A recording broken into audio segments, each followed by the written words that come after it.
Hello guys, welcome back. So पिछले वीडियो में हमने देखा था एडजेसेंसी मैट्रिक्स का एग्जांपल।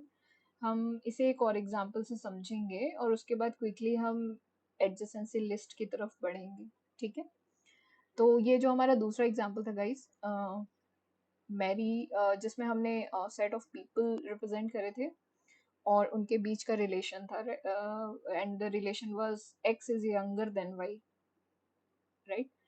तो यहाँ पे आप देखोगे कि जैसे पर्सन्स के नेम दिए हुए हैं, राइट। और जैसा कि मैंने बोला, अगर नेम दिए हुए हैं तो आपको लेबलिंग करनी पड़ेगी, क्योंकि एडजेसेंसी मैट्रिक्स जो है वो इंडेक्सिंग इंडेक्सिंग के कॉन्सेप्ट पे है। तो आपको जो है सारे नोड की लेबलिंग करनी पड़ेगी, सो दैट आप आइडेंटिफाई कर पाओ कि आप कौन से नोड को रिप्रेजेंट कर रहे हो एडजेसेंसी मैट्रिक्स में। नहीं तो आपको पता ही नहीं चलेगा। जैसे सपोज मैरी है, तो आपको कैसे पता चलेगा कि एडजेसेंसी लिस्ट में मैरी का जो एज है वो कहाँ पे रिप्रेजेंट हो रहा है, राइट।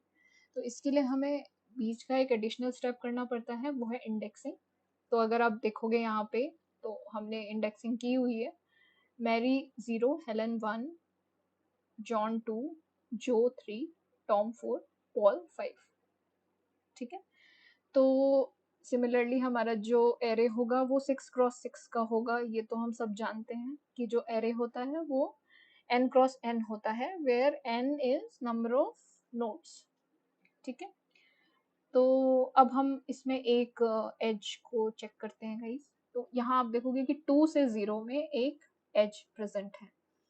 तो यहाँ पे अगर आप एरे में देखो तो 2 हमारा रो होगा, तो सेकेंड रो में चेक करेंगे।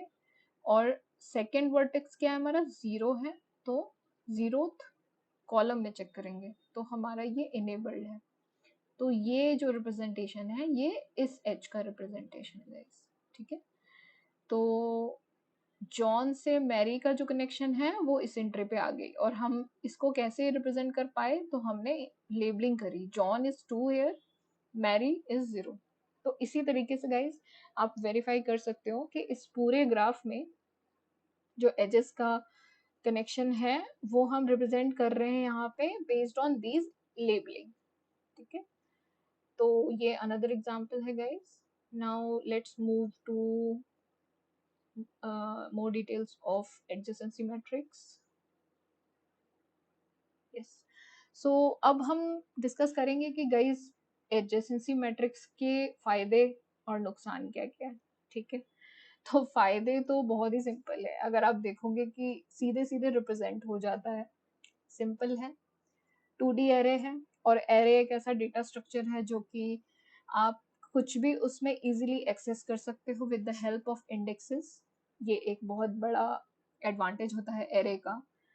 आप डायरेक्ट इंडेक्स पुट करो विथ एरे और आपका value you can access, right. You don't need to start from somewhere, end तक जाने की जरूरत नहीं है, सर्च करने की जरूरत नहीं है। अगर आपको इंडेक्स पता है जो कि वर्टेक्सेस हैं तो आपको पता ही है, तो आप डायरेक्टली एक्सेस कर सकते हो। ठीक है, तो ये सिंपल भी है और ये फास्ट भी है, क्योंकि आप डायरेक्ट एक्सेस कर पा रहे हो। ठीक है, तो simple to implement and easy and fast to tell if pair I J is an as.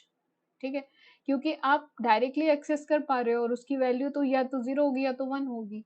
तो आप बहुत ही कम टाइम में चेक कर पा रहे हो कि एज प्रेजेंट है कि नहीं है दो वर्टिसेस के बीच में। ठीक है, और कौन इसमें ये है गाइस कि ये बहुत ज्यादा मेमोरी कंज्यूम करता है जैसे ही हमारे नंबर ऑफ वर्टिसेस बढ़ जाते हैं।